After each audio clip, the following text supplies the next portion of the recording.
அன்பு சொந்தங்கள் அனைவருக்கும் வணக்கம். உங்கள் ராஜா. இன்றைக்கி ஒரு முக்கியமான ஒரு அவேர்னஸ் வீடியோ தான் இது. ஏன்னா உலகத்தில் நான் ஆல்ரெடி சொல்லியிருந்தேன்ல, ஒரு பெரிய ஒரு மாற்றம் நடக்க போகுது அப்படின்னு சொல்லிட்டு ஆல்ரெடி நான் பழைய இதை எடுத்து பார்த்தீங்கன்னா தெரியும். அந்த மாற்றம் இந்த ஒரு வருஷத்துக்குள்ளே பெரிய மாற்றம் வரும்.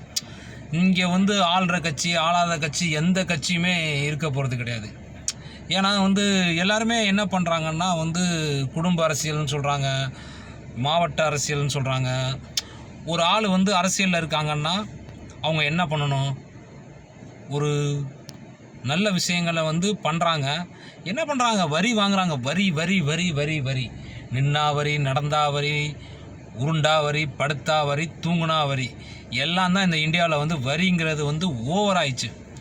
இது அதானி அம்பானி இந்த ஒரு கார்ப்பரேட்டு அவங்க மேலும் மேலும் மேலும் மேலும் பணம் பணம் பணம் பணம்னு பணத்தை எடுத்து சொத்தாக சேர்த்துக்கிட்டே இருக்காங்க. அவங்களுக்கெல்லாம் எப்படி கடன் கட்டுறாங்க, என்ன பண்ணுறாங்கன்னு தெரில, கடனை தள்ளு பண்ணிடுறாங்க. சாதாரண ஒரு விவசாயி ஒரு டிராக்டர் லோன் வாங்கியிருந்தாவோ அவனை அவ்வளோ கொடுமைப்படுத்துறானுங்க. வீட்டில் போய் அசிங்கமாக பேசுகிறானுங்க.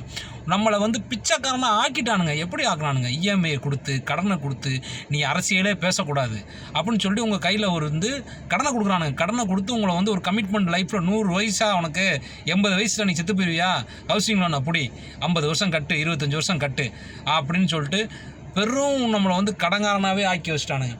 Property tax, road tax, car வாங்கினா அதுக்கு டேக்ஸு, சம்பளம் வாங்கினீங்கன்னா அதுக்கு டேக்ஸு, சேலரி வாங்குவீங்க அதுக்கு ஒரு டேக்ஸ் உங்களுக்கு பிடிச்சி மீதி அமௌண்ட்டை கொடுப்பான்.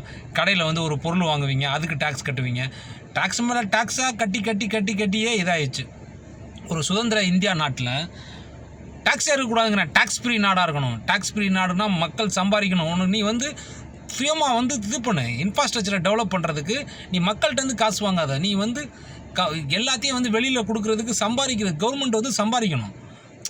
கவர்மெண்ட் சம்பாதிச்சு அந்த பணத்தில் தான் மக்களுக்கு நல்லது பண்ணணும். நீ மக்கள்கிட்டே பிடிங்கி மக்களுக்கே நல்லது எங்கே பண்ணுற, இருக்கிறவன் எல்லாம் இது பண்ணிட்டு இருக்கிறான். இந்த இப்போ வந்திருக்குல்ல சிஜேபிங்கிற ஒரு காக்ரோச் ஜனதா பார்ட்டி, இந்த கட்சி கட்சியாக ஆரம்பித்தாங்கன்னா மிகப்பெரிய புரட்சி கண்டிப்பாக வரும். இந்த காக்ரோச் ஜனதா பார்ட்டி மிகப்பெரிய புரட்சி எனக்கு தெரிஞ்சு வரும். மேலும் மேலும் மேலும் மேலும் என் மக்களை துன்புறுத்தி துன்புறுத்தி துன்புறுத்தி கடங்காரனை ஆக்காதீங்க, தயவு செய்து சொல்கிறேன். இனிமேல் இருக்கிற இளைஞர்களே, நீங்கள் கொஞ்சம் உங்கள் கையில் இருக்கிறது மிகப்பெரிய ஒரு ஆயுதம். ஆண்ட்ராய்டுங்கிற ஒரு ஃபோனு மிகப்பெரிய ஆயுதம். சுயமாக சிந்திங்க. ஒருத்தனை வளர்த்து விடுறது நம்ம தான். ஒருத்தனை நம்ம தான் வளர்த்து விடுவோம். அவங்க வளர்ந்ததுக்கப்புறம் நம்மளை இது பண்ணிவிடுவாங்க. இது கட்டாயம் ஒரு நல்லது நடக்கணும். எவ்வளோ பேர் வேலை வெட்டி இல்லாமல் இருக்கிறீங்க.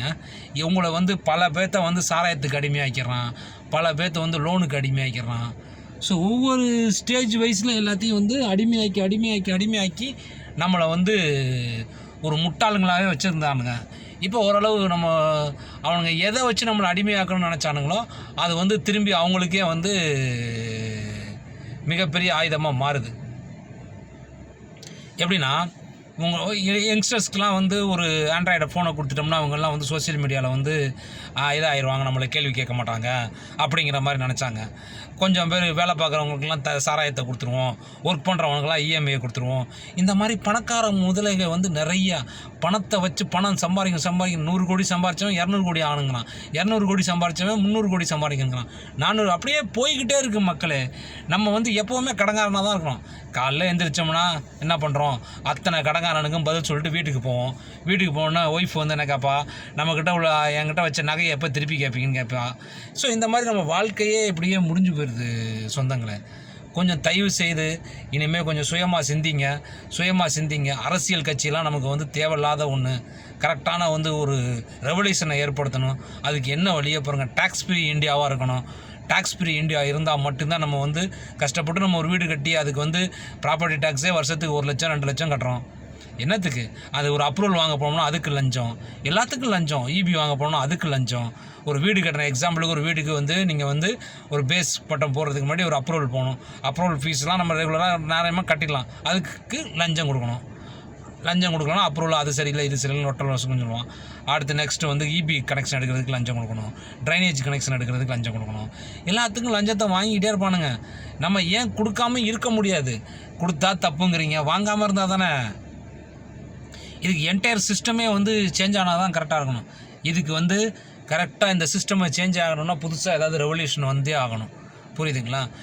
எல்லாத்துக்கும் வந்து இந்த பணக்கார முதலைகள் வந்து அவங்க சம்பாதிச்சு வச்ச சொத்துக்கள் எல்லாத்தையும் வச்சாவே நம்மளோட கடன் அடைச்சிடலாம். இந்தியாவோட கடன்.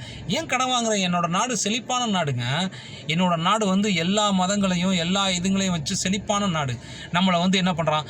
ஜாதி மதம் இதில் வந்து பிரிக்கிறான். நல்லா படிக்கிறியா, அவனுக்கு வந்து நீ 100 மார்க் எடுத்தியா, நீ வந்து அது அந்த ரேங்கிங்கில் போ. ஏன் ஜாதியை வச்சு நீ வந்து ஓட்டை வந்து ஜாதியை வச்சு ஏன் வந்து நீ மார்க்கு செலக்ட் பண்ணுற? ஒரு குறிப்பிட்ட மக்களுக்கு மட்டும் இது, குறிப்பிட்ட மக்களுக்கு இது இல்லைன்னு பண்ணாத. இங்கே ஜாதியே கிடையாது. 2 கால் 2 கை மனுஷன்தான். ஆம்பளை பொம்பளை அவ்வளோதான். ஆதாம் ஏவாள் மூலியமாக வந்தவங்க தானே நம்மலாம். ஆம்பளை பொம்பளை அவ்வளோதான். அதை தவிர வேறு எதுவுமே கிடையாது. நீ ஜாதின்னு ஜாதியை தூக்கிட்டு தெரியாதீங்க. தயவுசெய்து என் மக்களே கொஞ்சமாவது இனிமேல் யோசிங்க. சோசியல் மீடியாவில் வந்து நீங்கள் வந்து என் தலைவர் வாழ்க, அவர் வாழ்க, இவர் வாழ்க, இந்த கட்சி வாழ்க, அந்த கட்சிக்கு வாழ்கிறது தயவுசெய்து தூக்கி போட்டு ஒரு டேக்ஸ் ஃப்ரீ இந்தியாவை வந்து உருவாக்குறதுக்காக தயவுசெய்து முயற்சி பண்ணுங்கள். ஒரு ரெவல்யூஷன் கட்டாயம் நடக்கும். இந்த பதிவை நான் போடுறேன். நீங்கள் ஃப்யூச்சரில் கமெண்டில் சொல்லுவீங்க, நீங்கள் அன்றைக்கி சொன்னீங்களேன்னு சொல்லிட்டு. நான் ஆல்ரெடி ஒவ்வொரு விஷயமும் சொல்லிக்கிட்டே தான் இருக்கிறேன். அதை நீங்கள் யாருமே பொருட்படுத்த மாட்டேங்கிறீங்க. நான் ஒரு பெரிய இன்டர்நெட் வார் வரும்னு ஆல்ரெடி சொல்லியிருக்கேன். அந்த இன்டர்நெட் வாரும் வரும். வெயிட் பண்ணி பாருங்கள். இந்த ரெவல்யூஷன் வந்து நேபாளில் நடந்துச்சு, அதுக்கப்புறம் வந்து பங்களாதேஷ், ஸ்ரீலங்கா சுற்றி இருக்கிற எல்லா கண்ட்ரிலையுமே நடந்துருச்சு. இங்கே நடக்கும். ஏன்னா அவ்வளோ பேர் வேலை இல்லாமல் கொந்தளிச்சு போயிருக்காங்க. வேலை வாய்ப்பு எந்த இதுவுமே நமக்கு உருவாக்கி கொடுக்குறது இல்லைங்க. அவன் சம்பாரிச்சிட்டே தாங்க இருப்பான். இது நடக்குதா? 100 கோடி சம்பாரிச்சவன் 200 கோடி மக்களை தயவு செய்து கொஞ்சம் வந்து நீங்கள் கேர்ஃபுல்லாக இருங்க. ரெவல்யூஷனுக்கு சப்போர்ட் பண்ணுங்கள். தேங்க்யூ. உங்கள் ராஜா.